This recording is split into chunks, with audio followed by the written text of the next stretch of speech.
Hello, everyone. So, there's a bunch of coverage for Ukraine today across different sources, and some of it is just the daily business of war. Unfortunately, it is scary and depressing to be talking about this so casually, especially since my parents are right there in the middle of it. But that is how it is. So, by now, I'm sure you are all aware that the shelling of Ukrainian cities takes place daily. People die daily. It doesn't always get covered, but it happens.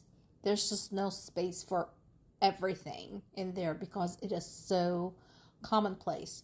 The primary targets continue to be Ukraine's capital, Kyiv, and cities like Kharkiv, Sumy, Kherson, Odessa, Dnipropetrovsk, Zaporizhia, and of course, the eastern part of Ukraine continues to be the war zone.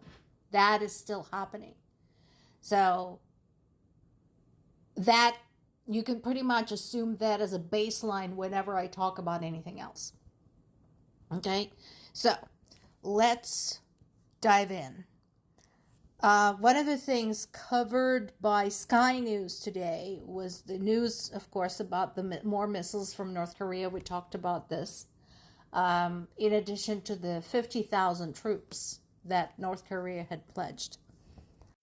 That said, there has also been an increase and expansion in security measures around Putin.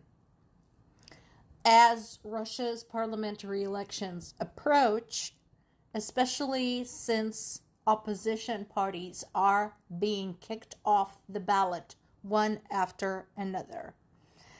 Recently, Putin went to visit a city in Siberia, Novosibirsk, and people there were instructed to stay indoors, keep away from windows as his motorcade had passed through. So, some people might say that this is just a normal precaution, security measure, but I mean, this is extreme. Imagine, people were not even allowed to go out into the street while he was passing through. So, compare that with the state visits of, well, anybody. Although, of course, this comes on the same day as we discovered about Trump's little adventure fleeing in the food truck. So, there is that.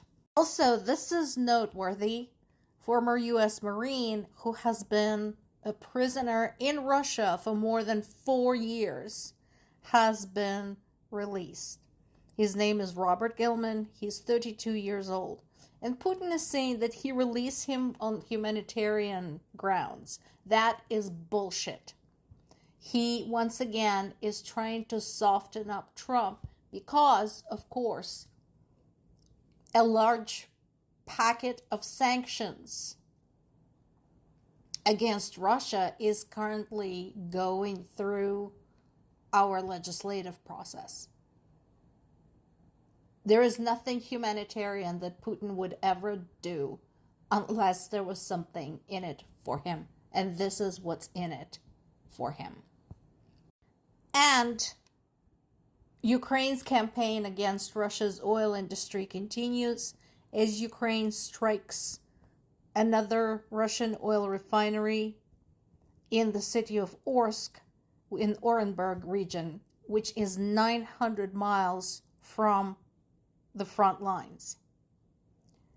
Once again, Russian government cannot cover this up because as soon as this took place, there were images and videos on social media that could be verified, posted by people in the area, showing the plumes of smoke, the noise, and so on and so forth.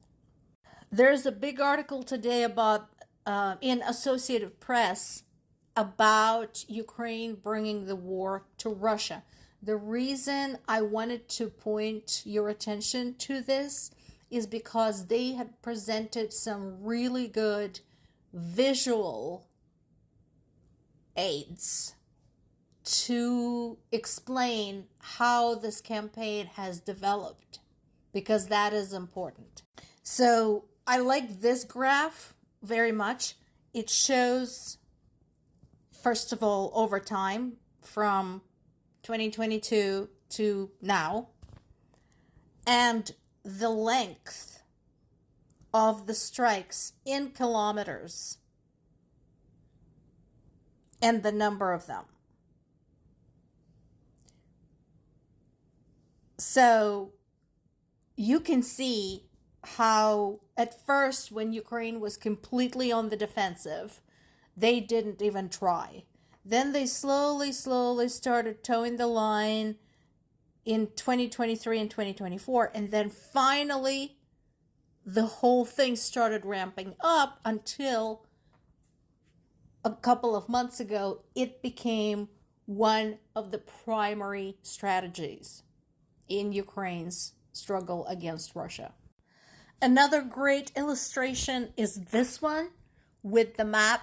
Remember, I often tell you, hey, pull up your maps, check your knowledge of geography, or expand your knowledge of geography.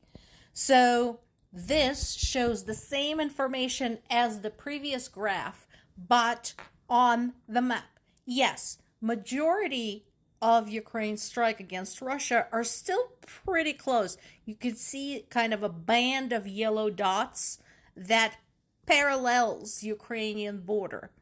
But you can also see a multitude of orange and red dots that go way out there. So that gives you an idea of what Ukraine has been doing geographically and why the Russians are freaking out. They should be freaking out. Finally, there's a big article on PBS News website talking to Ukraine's drone chief. And this guy has been in the news quite a lot. His name is Robert Brovdy, and his call sign is Magyar. That's how he's known best among Ukrainian people and Ukrainian military. And this is the guy who is overseeing all of those strikes. And so why I want you to look at this is because, again, as he talks about what Ukraine is doing, he points out we are in deep shit. We still have holes in our defenses. I talk about the need for ballistic missile interceptors every single day. He understands that. He's not overestimating the reach of his drones, but by God, he's going to make them count. Particularly, he's talking about Crimea. And we talked about Crimea a lot. I mentioned before that, as with other invaded territories, what Ukrainian military is now doing is basically carrying out an operation whose focus it is to make Crimea unbearable for Russia. And in the past, there have been strikes against military installations in Crimea. But this year, it really came into focus. And it became a systematic effort to basically make it a really hot potato for Russia. So pop over to the article. It talks in detail how Ukrainian military is working around the clock to prevent Crimea from functioning as Russia's staging ground for attacking Ukraine's south. There is a ton of information here and possibly answering some questions about forcing Russia out of Crimea for good. More to come.